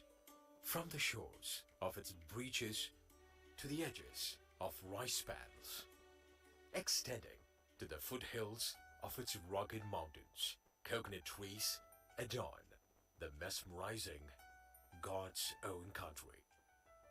Reason why? Coconut is an important part of a Malayali's life. And there is only one company that knows the coconut best. KLF Nirmal Industries Private Limited. A name synonymous with coconuts and coconut oil for over 75 years. Perfecting the art of procuring coconuts and delivering fresh and unadulterated coconut products to customers. The humble beginning that took off in 1943, led by K.L. Francis. In 1992, KLF started an oil mill in Iringalukura with a manufacturing capacity of 12 metric ton per day. Today, the KLF factory at Iringalukura has a production capacity of 60 metric ton coconut oil and 10 metric ton gingerly oil per day. To expand the production and marketing, KLF started a much bigger manufacturing unit in Perundurai, Tamil Nadu, on a 15-acre land with 3 acres of green pasture. Delivering the purest form of coconut to customers has been the driving force behind KLF. The spirit is instilled into each product by an expert team of management professionals and skilled laborers, along with the adaptation of most modern technologies and state-of-the-art equipment.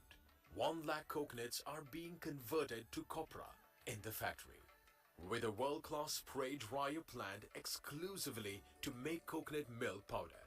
40,000 nuts are sprayed dry every day.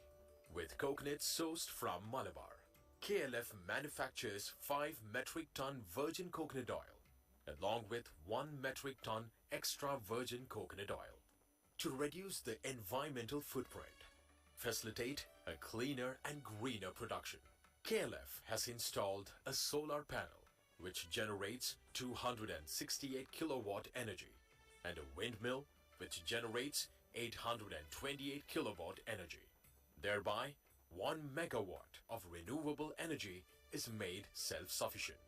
To promote the goodness of coconut and make KLF products accessible to all commuters overseas, KLF opened Coconut Story, an outlet at the domestic terminal in Cochin International Airport.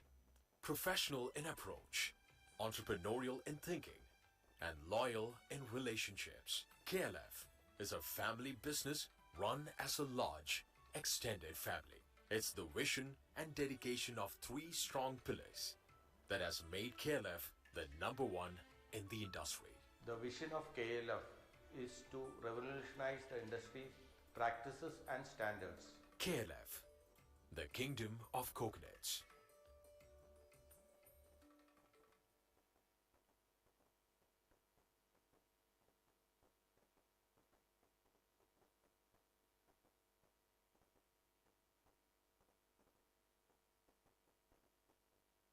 Limited.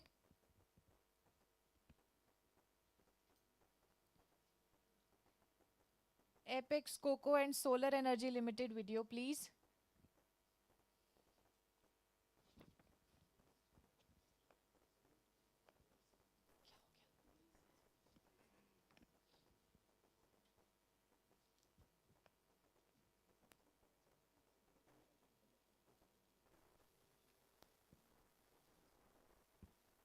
We'll have the next one, Mesocutyl Mills.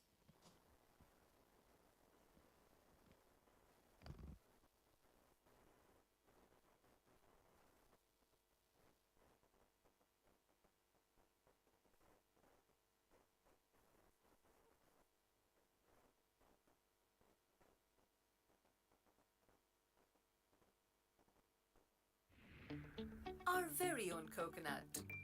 Simple it may look, but when you think of preparing a dish with this,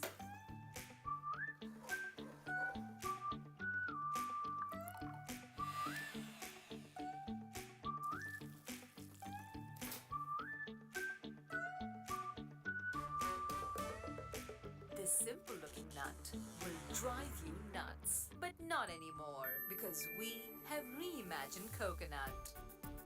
Presenting Originals Coconut Paste.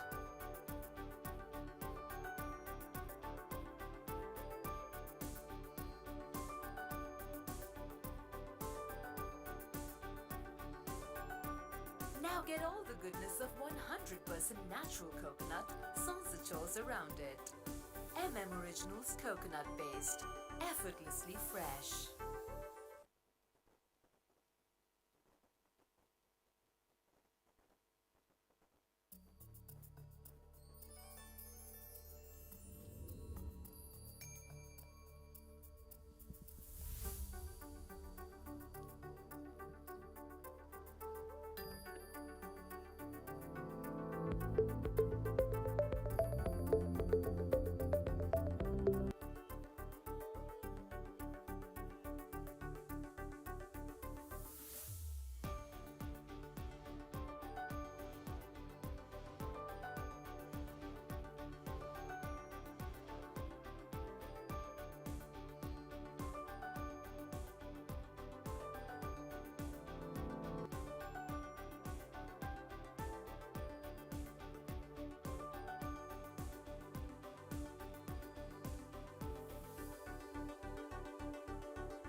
Guys have patented products. I would just request everybody to connect to them one on one. I would request, as we are running short of time, I request for the next video Apex Cocoa and Solar Energy Limited. This is the last one.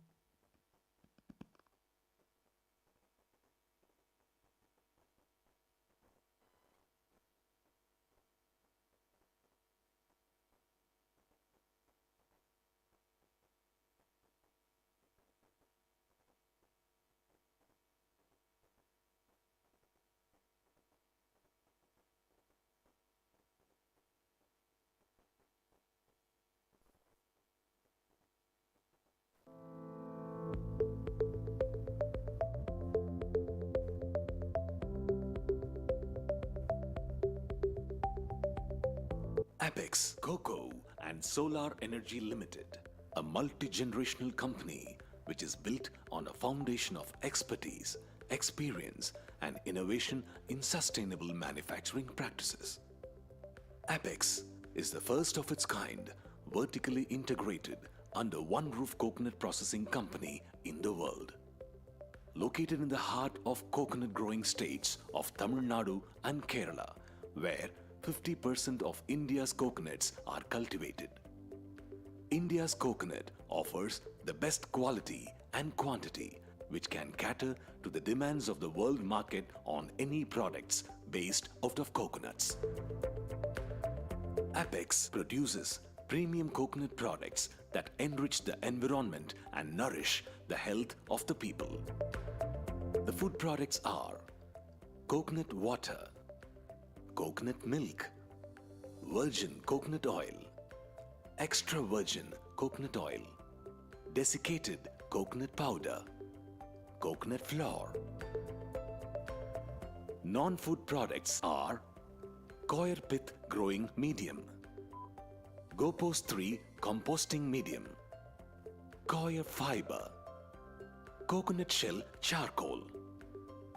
Matured green coconuts received from various farms are stored in a huge silo and taken for processing to separate the husk and nut. Husks are taken to produce coir pith as well as fiber in a closed atmosphere with automated first of its kind facility in the world to produce 100% pasteurized coir pith and fiber free from pathogens. Nuts are taken to extract the coconut water in controlled temperature and hygienic environment.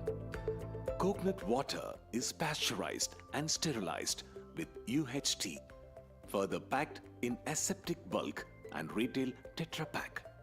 After coconut water extraction, drilled nuts are deshelled, pared, blanched and dried to make coconut desiccated powder in the controlled environment. Further desiccated powder is cold pressed to produce virgin coconut oil and flour. We extract milk from the coconut kernel and milk is centrifuged to produce extra virgin coconut oil.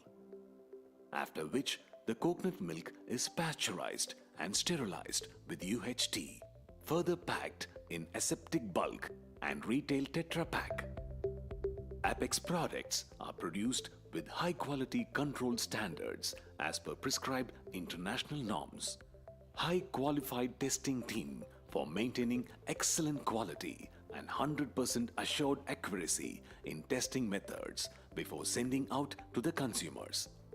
To serve the international community, stringent standards have been adopted and certified with US FDA, FSSAI, FSSC 22000, HACCP, GMP, gluten-free, USDA Organic, India Organic, non-GMO, kosher, halal, vegan, ISO 9001-2015, OMRI and BRC.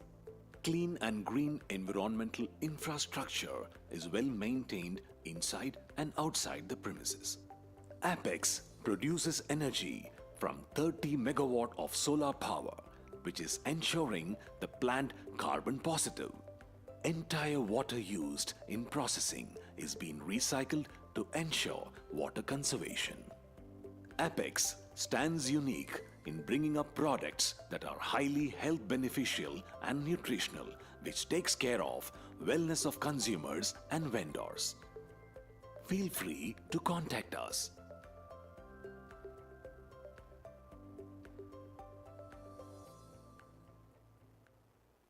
Please play the last video for natural farming.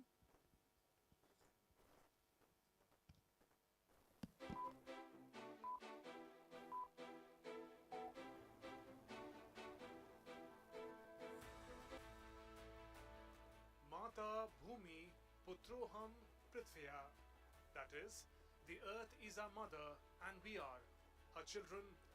The relationship between mother and child is sacred bridge, that is a natural farming.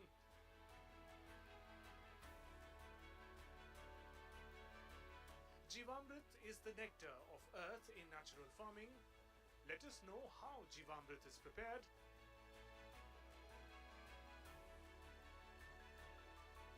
Experiments have revealed that if 10 kg of cow dung is mixed with cow urine, jaggery and wheat flour or gram flour, if used, then it gives miraculous results, which is named as Jivamrit. Let's see the materials needed for preparation of Jivamrit. 10 kg dung of indigenous cow, 8 to 10 liters urine of indigenous cow, 1.5 to 2 kg jaggery, 1.5 to 2 kg gram flour, 180 liters of water and handful of soil beneath the trees. With these easily available ingredients, the process of preparing Jivamrit is very simple and farmers can prepare on their own. Among these ingredients, jaggery, gram flour and cow dung can be mixed with water, or cow urine can be used to prepare a liquid solution by mixing them properly. Now put these ingredients in a drum and mix it with a wooden stick. After mixing properly, keep it in the shade for 2 to 3 days to prepare Jivamrit. Every morning and evening it is to be stirred with a wooden stick in the clockwise direction for 2 minutes, and the Jivamrit is to be covered with a jute sack. When this Jivamrit is applied in the field of irrigation, the number of bacteria in the soil increases unbelievably and the chemical and biological properties of the soil increase manyfold. Apply Jivamrit once or twice a month as per availability along with irrigation at the rate of 200 liters per acre.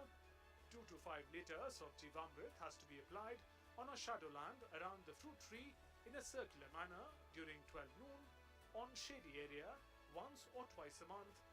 Due to this, the soil becomes healthy and the crop is grown equally better. With this practice, the number of farmer-friendly earthworms increase. Also, deep tillage operation are not required in natural farming.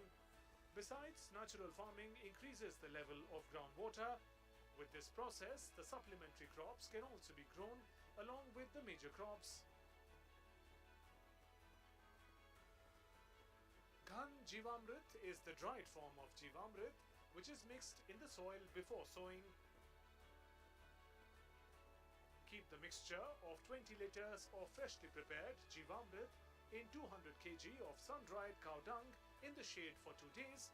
Once again, it is made fine by drying it in the sun and grinding with stick. This is the Ghan Jivamrit, which can be used for 1 acre of land. Bijamrit is an essential input of natural farming that protects seed from seed-borne diseases and increases its germination capacity. Bijamrit is prepared by mixing 5 kg of desi cow dung, 5 liters of desi cow urine, 50 grams of slaked lime and small quantity of soil in 20 liters of water. After keeping it for a night, 100 kg of seeds are cultured in it. After a day, the cultured seed is ready for sowing. Mulching is one of the important steps in natural farming. The entire cultivated land is completely covered with crop residue or intercropping of short duration crop. Mulching maintains the moisture in the soil and also maximizes water consumption for agriculture by absorbing moisture from atmosphere, enhances the functioning of bacteria and earthworms, controls weeds, and finally increases the organic carbon capacity of the soil by preventing carbon emissions from decomposing.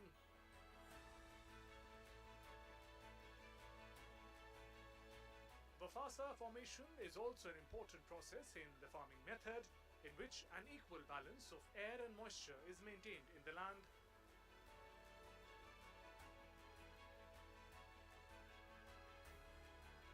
Natural farming not only enhances productivity of land, but also provides an effective option for prevention of pests and diseases. For the control of insect pests on crops, it is cost-effective and economical input prepared on the basis of local vegetation and made in farmers' field.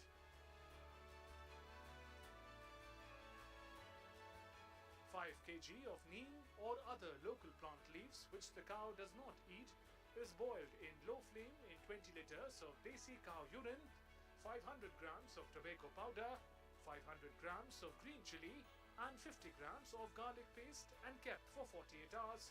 Stir it for 2 minutes in the morning and evening. Mix this solution in 6 liters per 200 liters of water and spray in 1 acre of land. Nimastra, Brahmastra, Dashparni extract are also used for prevention of insect pest. Similarly, sour buttermilk, dung cake, dry ginger are effectively used for prevention of various diseases. Natural agriculture is infusing new energy in the country.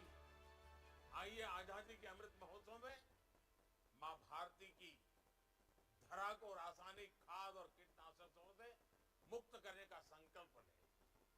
दुनिया को स्वस्थ धरती, स्वस्थ जीवन का रास्ता दिखाएं। आज देश ने आत्मनिर्भर भारत का सपना संजोया है। आत्मनिर्भर भारत तभी बन सकता है जब उसकी कृषि आत्मनिर्भर बने, एक एक किसान आत्मनिर्भर बने, और ऐसा तभी हो सकता है जब अप्राकृतिक खाद और दवाइयों के बदले हम मां भारती की मिट्टी का संवर्धन गोवर्धन से करें, प्राकृतिक तत्वों से करें। हर देशवासी हर चीज के हित में, हर जीव के हित में प्राकृतिक खेती को हम जन आंदोलन बनाएंगे।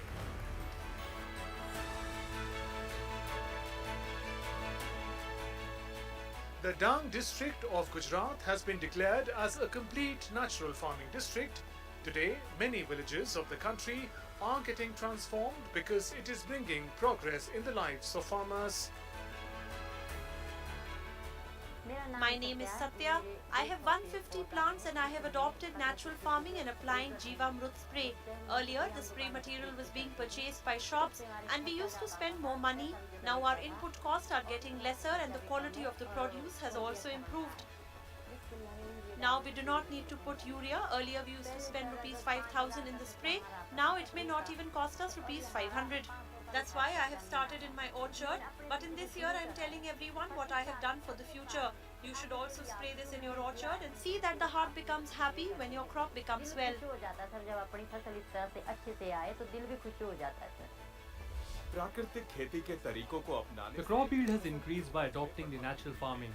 मिट्टी की गुणवत्ता में सुधार हुआ है। Soil quality is improving. Mother Earth is happy. किसान ने बेहतर तरीके से उसका ध्यान रखा है और उसके लिए उसे अच्छा भोजन और अच्छी उपज लौटानी चाहिए। During COVID crisis, everyone has realized significance of pure natural food. Now customers are realizing value of natural farming, so we get good price in market now. કે આપણે પ્રાકૃતિક ખોરાક ખાવો છે તો ત્યાં આપણે ભાવ પણ મળે છે। हमारा पैसा भी बचा। We are saving time and money. Health of our Mother Earth is also improving, and our health is also improving. हो रहा है और उसके साथ-साथ हमारा भी स्वास्थ्य अच्छा हो रहा है। These are self-reliant farmers who are bringing prosperity in the villages and developing a self-reliant India.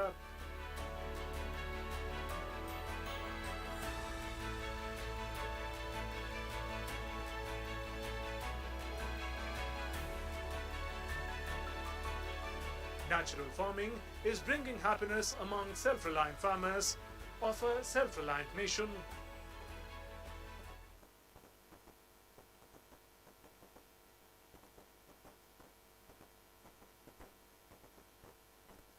The end of our session. I would like to thank everyone for joining us. We are very grateful to our speakers, Mr. P.K. Swain, Dr. B. Rajendra, Mr. Priya Ranjan, and Mr. K. Srinivas for their valuable insights and their time. I would now request everyone to join us for some snacks and tea this side. Thank you.